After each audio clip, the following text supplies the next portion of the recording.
On this episode of Nugget Project, we get the car out to Winton to give it a shakedown before Bathurst, and it all went wrong.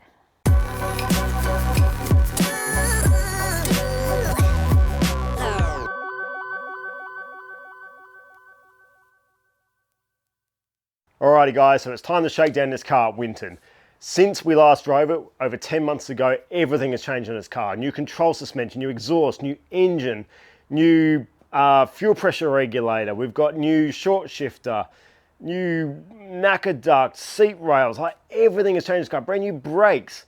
There's not much on this car that hasn't been changed, okay? So shaking down a car is obviously to find any problems with it. Now, let's bear in mind that I've built quite a few cars in my time. I've had GT4 Celicas, lots of Subarus and my Sora. And I've done quite a bit of work to cars, and I'm gonna be honest, I haven't actually had that many problems. Everything I've done to a car has kind of worked. It's just old parts that have failed. So I'm fairly confident in my abilities. You know, now and again you get little niggles, but nothing serious. So I was hoping everything I'd done was good. And then we went to the track. So I full well planned to go there and do a cool intro in pit lane. I've just learned some cool editing techniques. I was gonna get some cool editing going on. And then they called up our session early, so I kind of didn't have time. I'm like, oh, I'll shoot the intro afterwards, that's fine. So I didn't even have time to put the rest of the cameras in the car. I literally just chucked my GoPro in him going, let's go. And then this happened.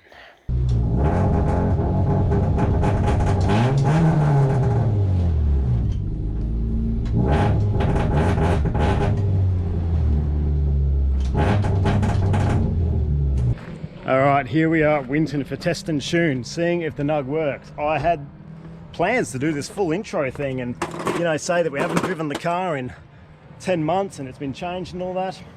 Anyway, they called the session up early and I'm like, sweet, jumped in the car, went to take off, and it's just gone full rich, car does not work. Got out the back, went to start it, no battery power. I'm pretty sure the alternator stuff. So, Phillips over here, legend in the XL, had a spare alternator.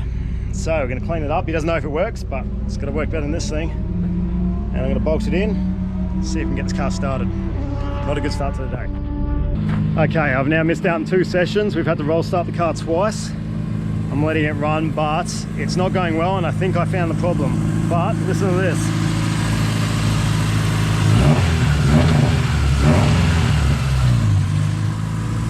Played around with the wiring near the cam position sensor. I'm pretty sure it's the cam position sensor. I hope so.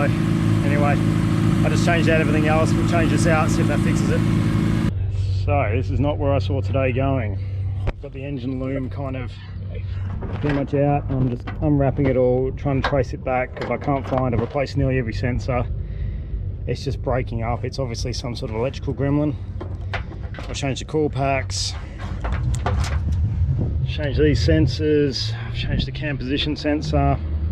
Now I'm pretty confident when I move the loom, the engine cuts out. So there's something in this loom, it's playing silly buggers. So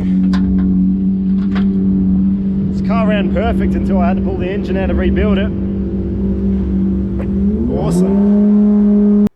Okay, so super fun day so far. Anyway, just a note on that wiring loom. So the sensor problem was the crank angle sensor, which is the last one I checked, of course.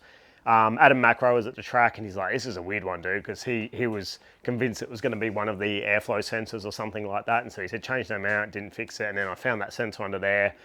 The wires were dodgy on it, so that's good. But I also did find a damaged wire in the loom. I don't know if I damaged it more when I was pulling the loom apart. Either way, it's now fixed. So, time to get out on track. Okay, my dad rocked up. Hi everybody. He was driving back from Bright with his caravan and decided to drop in just as he saw me with the wiring loom hanging out of my car. So, I found a couple of things. I'm pretty sure the crank position sensor was loose and I'm pretty sure the connector was bugging. So I changed out the cam position sensor, the crank position sensor, bolted it all in, strapped it all up. I found a dodgy wire in the loom. I couldn't solder it or crimp, so I basically twisted it together just as tight as I could, wrapped it up. It'll do for today. Battery was dead again. I'm pretty sure my battery has a bad terminal, so hopefully it just lasts today and I'll get a new one from our friends at Raceworks. But Dad and his lovely partner Danny gave me a push and started, revved the shit out of it, worked, did a launch, spun the wheels, like I was trying to launch. I didn't have the camera on when I tried, but you would have seen it at pit lane, just full rich, just didn't want to do anything. And that time I did like 3 launches in the car park, perfect. So please, for the love of God, work. I don't have time for this. Bathurst is in 13 days. Oh wow. Let's take it out, give it a shakedown. I'm gonna take it fairly easy for the first session. Hopefully it just stays together and works. And then if it goes good, we'll stick the good wheels on it and go and give it a run. Here's hoping, guys.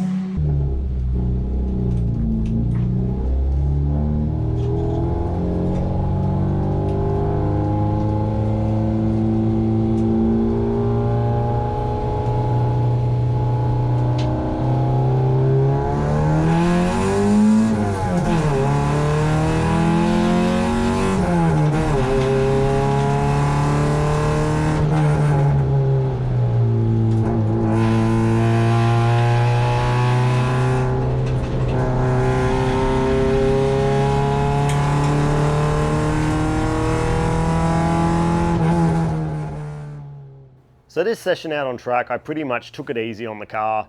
It's, as I said, all new brakes, all new engine. I didn't want to beat on it. I just wanted to sort of make sure everything bed in. So I went around, did my proper bedding in process for the discs and everything, make sure they're all happy.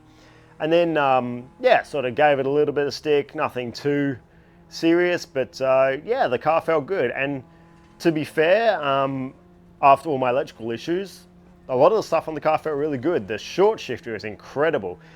I can't remember what turn it is. You come out of the boobs and then there's a tight left-hander and you're out on the ripple strip and have to change into third.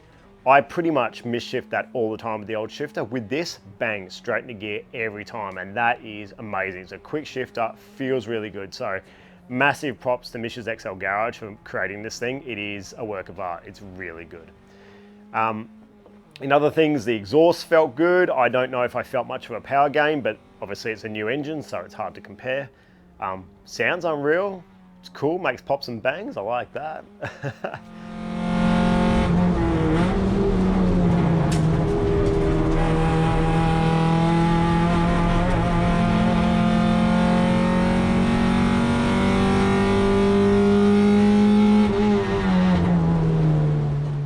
The Super Shock suspension felt good. It felt just like it did in the Luxe car and in Aaron's car over in South Australia. Nothing I was too surprised. I've probably done more driving in their cars this year and last year than I did in this car, so I'm kind of used to it now. Yeah, it felt fine, but just remember that this suspension setup was set up for Bathurst, so it's set up for straight line speed, and at Winton you would set it up completely different. So I did not expect the car to handle quickly around this track. In fact, Adam did say to me that it will probably push out of turns a bit, so it'll understeer a little bit. And the reason for that was more of a safety thing. So when I do go to Bathurst, coming down, you know, through the dipper and through the S's, it is part of the track that I am a little bit nervous about, and I don't want the back to be lively there. I don't want it to step out and put myself in trouble. I'd rather be able to, you know, sort of manage a bit of understeer. So, you know, his suggestion was to set it up like that, make the car sort of more stable. It may not be as quick, but it'll be a safer bet, which means I'll finish the races and, you know, the car will be straight, hopefully. The other thing that worked really well was my NACA duct. The cooling vent above my head was amazing. It blew fresh air on my face. It was brilliant. Funnily enough, when you're turning left, it blows a lot more air in, obviously, because it's hitting the NACA duct a bit stronger. So that was funny going around a big sweeper. But yeah, it just constantly delivers cool air onto my body, and I was really impressed. And honestly, if it's too much in my eyes, I can just close my visor. That'll just cut down the air in my eyes, but it worked really well. I didn't have to turn the fan on. Obviously, I wasn't sitting on a dummy grid, but yeah, I'm stoked. I think that works great, and I think I'll be selling those nozzles now. I've, you know, tested it and know it works. We just got to check the measurement behind the cage and other cages, but it's a good thing.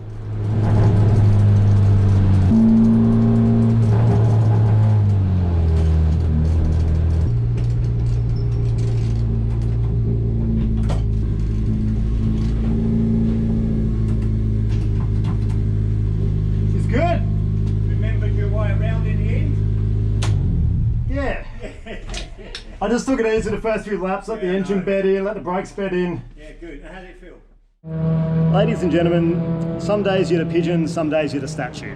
Today I am the statue and I've been shit on. So, fixed those sensor issues, went for a burn. Car felt pretty good. I don't know if it felt quicker than it was. I got within 0.9 of my PB, which isn't bad since I was taking it pretty easy. Got in and then thought I'll have a check over it, make sure everything's all good. And I found this.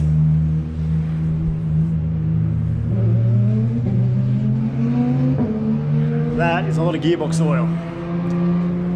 So it looks like I've blown out one of the main seals for the gearbox.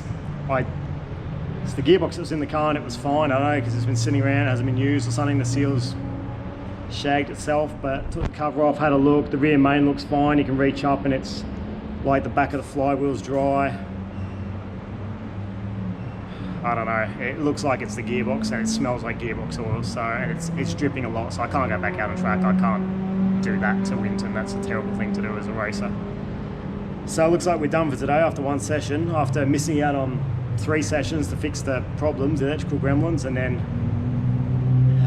anyway, this is racing, guys. This is what happens when you build cars and you race cars. Sometimes it just doesn't work. So look, I've got a plan now. The battery's got a problem too, so I've got to get a new battery for it. It's the one of terminals is buggered, but at least we found out now and not when we're up at the mountains. So pretty bummed. It's been a pretty full-on week and I'm pretty tired and I didn't want this right now, but whatever.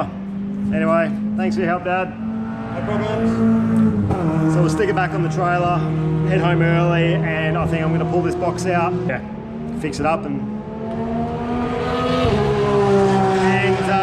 yeah, hopefully it's all good for Bathurst. I mean, I was really hoping to get some seat time and remember how to drive, but I've got one session in, so I don't hold high hopes for me being fast at Bathurst, but here's what it is. Race cars. We're in talks about buying a house and stuff like that, and it's just been all consuming time-wise. Work's been busy, Scotty's hurt his hand, so I'm now stepping in and doing a lot of work at work. It's honestly the worst time to be prepping a car for a big race like Bathurst, it really is, but it's an amazing opportunity. I'm stoked for it, but God, it's come at a bad time. Alrighty guys, I just got home, so that was a 5-hour round trip for one session. When I said I couldn't go back out on track because it was leaking oil, I wasn't joking. Look at the trailer. Just got home. This trailer was cleaned this morning. It is spewing oil out, so either way, I'll get up on the stand, so I'm going to drop this box out because it's coming from the bell housing. A rear main would be the easiest because I just pop the clutch off, new rear main. I think the gearbox is a bit more, I don't think you can just take the seal out and put another one in. I think you have to take the cover off to do it's a bit like the Sora, in which case the sealed gearbox is now no longer sealed. Anyway, whatever, I'll pull the box out and we'll have a look. Alrighty gang, it's about 9 o'clock. I had to go and deal with the kids and feed the kids and put them to bed and all that sort of stuff and feed ourselves, and now I'm in the garage, got the box, got the car up and slowly taking apart everything to get this gearbox dropped out. It leaked a lot of oil. Now have a look here. So a lot of oil around here, heaps of oil around here, like the inside of the bell housing is soaked, and that's, I'm 99% sure that's where it's coming from. But have a look down here. All down the chassis, my new exhaust is soaked. All down that part of the exhaust, like it's all, yeah, it's gross. It's all the way down the car, like it all reaches all the way back to the fuel tank. So it's, yeah, it sucks. Okay, anyway, I've never taken a box out of a car without taking the engine out. I did at the records, but I literally just let the engine hang. I didn't give a shit. Now I do give a shit. So I think way to go is, I don't know, I'm probably going to do this wrong and everyone's going to comment on it, but whatever. Is put a block of wood under the sump and put a jack under here and just support the engine. I'm going to pop the drive shafts out, and I'm trying to do that without stuffing up Adam's setup. So once again, probably going to do this wrong. I mean, I could take it out the ball joint, but I think I'm just going to undo the 2 main bolts and then do them back up the same way with pressure on the disc like Adam did. But I'll undo those too. And gives me enough room to hopefully pop the drive shafts out. I've already drained the gearbox, and yeah, we'll see. Leave me to it. I'll get this done either tonight or tomorrow, and I'll update you. Okay, it's an hour later, and she's out, and she is filthy. Bugger. Not much more I can do tonight. I think I'm going to go to bed. It's been a bit of a day. Not a great day, guys, but you know, race cars, I guess. I just wish this happened 2 months ago and not now. The car worked. The car worked. Everything worked. This stupid engine sealing. I know we're going to do it. I know it's for the rules and regs. Just let me vent. As soon as I got that phone call, everything's gone downhill from there. Anyway, I'll get back to you tomorrow. Good morning, guys. It's the next morning, and I've got the clutch and flywheel off, and it's looking pretty wet. So this is good news. Let's go and have a look. So hard to see on camera, but there is oil all the way around. This is all oil. There's oil actually gathered at the bottom of the seal and all around here. So even though the flywheel was dry, this is very wet, and this is good news. Basically, this is kind of what I wanted to find, because if this was fine, number one, I don't know what the actual solution would be. But number two, if it was gearbox and I had to pull it apart, I'd have to get it resealed, and I don't know if we have time to go and see the resealer. Changing this doesn't change any of the sealing, so I can pop this out, get a new one, put it in, and it should be fine. I am semi-tempted to remove the housing and reseal that, as well as the sump, but because I mean, I don't know what's leaking. It looks like it runs a gasket though, and I don't have one of those, so I'm not too sure what to do. I know I definitely need to get a new rear main, and it's kind of on me. Like, I didn't replace that, and it's the only seal I didn't replace on the whole engine. That's because it didn't come in a VRS kit and I didn't have one, and I kind of just didn't think about it, to be honest. And that's on me. I mean, this engine has quite possibly been sitting, not running for a decade. Who knows? Like, the car's been in that scrap heap for God knows how long. You know, everything was very dry inside, and there's a fair chance this car hasn't run for a long time. So that seal is just dried up.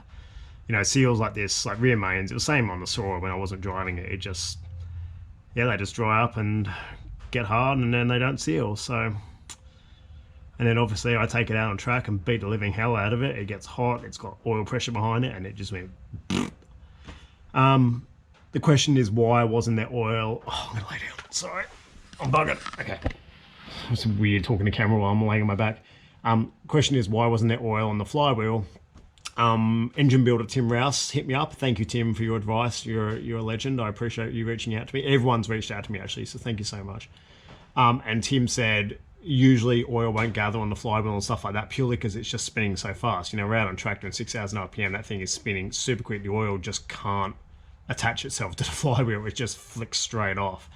So he's like, he would expect it to be dry. But because it's, you know, flicking off and spinning around, there's a lot of air in there from the clutch spinning and stuff. It just goes all around the bell housing, which is what we've seen. So good news. I think it's just this. So now I just need, in a hurry, it's Saturday. I don't think I'm going to find one today. So hopefully I can find one. Nothing will be open tomorrow. It's going to have to be Monday. I've got Monday off work. So I'm going to hunt around first thing Monday morning, hopefully get a seal, put it in, get this car back together. And I don't know if I'm going to have time to test it, but we'll see. Anyway, that looks to be the answer. Alrighty, I'm back from my mission and I have a seal. Awesome. Went to Repco and yeah, they had one in stock, so awesome. Can put that in the car. Also, I bumped into the dude who bought the Shockworks XL. So any of you follow Shockworks on social, you would have seen they used to have an XL that they developed coilovers for, and they were hopefully going to be one with new control suspension. I don't know why. I don't know if they put it in for tender. I don't know deals. But yeah, they basically sold off that car, and he got it. And it's a really cool car. It's like this cool metallic orange with a body kit and stuff. And yeah, it's a rad car, and he's loving it. So nice to meet you, dude. That was cool. Anyway, now time to pull out the old seal, pop this guy in, get this thing back together, fix up my wiring loom. Hopefully she's good.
Okay, much scrubbing later, the inside of the bell housing is all nice and clean. Clutch fork and throwout bearings all in there, all greased up with the proper grease.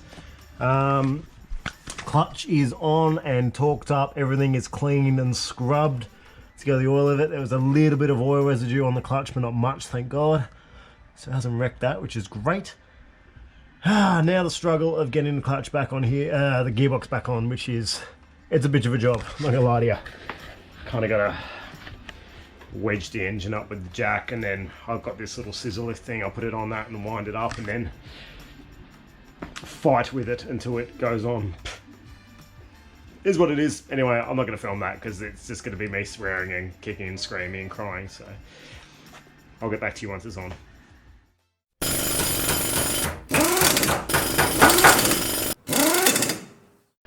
And just like that, with the magic of editing, bam, gearbox is back in the car. Look, I'm sure the experts can do this real easy by themselves. That was not easy by myself. Like, I used that little weird scissor lift thing and jacked it up, and you gotta sit there and muscle it on, and all of a sudden it gets on, get a couple of bolts in, but yeah. It's on, everything's clean, fingers crossed this will work. So I've got to clean under the car because it's covered in oil. And bolted the stuff on. You can probably hear my son going ape shit in the background, so I'm gonna have to go in and help deal with that little zoo, and I'll finish this off tomorrow, but that's the hard part done. All the rest is just cleaning and bolting everything back together and then sorting out that junky looking wiring loom. Anyway, we're getting there. We're getting there. Let's check back in tomorrow. Alrighty guys, so it's the next morning. I stayed up again till about 11 o'clock last night and I've got the car all back together. I'm kind of working at night because, you know, once I've put the kids to bed and we've had dinner and everything, night time's kind of my only time. So yeah, another late one, but I was in here and everything's all in the car. Gearbox is back on, drive shaft's back in, everything's back in. I rewrapped that loom, did a proper repair on that cable, and that's all looking great, which is good. I've just got to put gearbox oil in it, and then I can start it. However, what I want to do is, there's just a couple of things I want to do to the car. So one of them, so this is my old intake, and Adam Macro, when he saw the car, did mention that this intake pipe is a bit small. So you kind of want to run the intakes on the XLs kind of like a funnel. So the throttle body will be the smallest part, and it just gets bigger from there on in. Whereas that piping is the same diameter as the throttle body. So I want to go a bit bigger. So I hit up our friends at Raceworks and they sent me some cool parts. So this is a reducer or enlarger, depending on which way you're going. So it's a 63 to 76. They didn't have a 60 to 76, but I'll be able to pack that out. That'll expand out. And then I've got some 76mm alloy piping, which I use for the intercooler on the Sora. So I'll do that. And then they've sent me some joiners and things like that to make that bigger. The only thing I will have to do is, if you see here, that part that joins the airbox is 3D printed, so I'll have to design up and 3D print that bit to join the airbox, which is no probs. I'll do that this week. Raceworks are part of the Premier Auto Trader group, and they sent me these 2 big boxes of clamps, hose clamps too, so thank you so much guys, that is amazing. If you don't have Raceworks parts in your car, do it.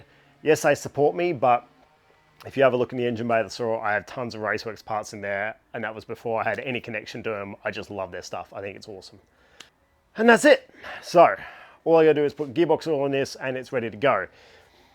But the problem is, once again, now I've done these repairs, I don't have time to test it. The good news is, when I did the test tune 2 days ago now, I can't know, what day is it? It's Sunday. So Friday when I did that test, once I fixed the electrical gremlins, the car actually ran really, really well. So everything felt good, it felt solid, it was doing everything it should. The brakes were phenomenal. The shifter's great, the gearbox feels good, the steering feels good, everything feels good.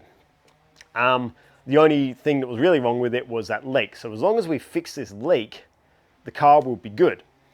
So hopefully, I've organized a cheeky dyno session next Friday. I'll take this car down and we can run it up, get everything hot, put it under load and see if all the fluids stay in the car. If not, I basically have the weekend, I have the Saturday, Sunday to try and rectify the problem. And then we're going to Bathurst, so. But very cool. So we'll talk more about the dyno. Hopefully it's going to happen. Sounds like it is. We'll talk about that, and obviously I'm going to film it.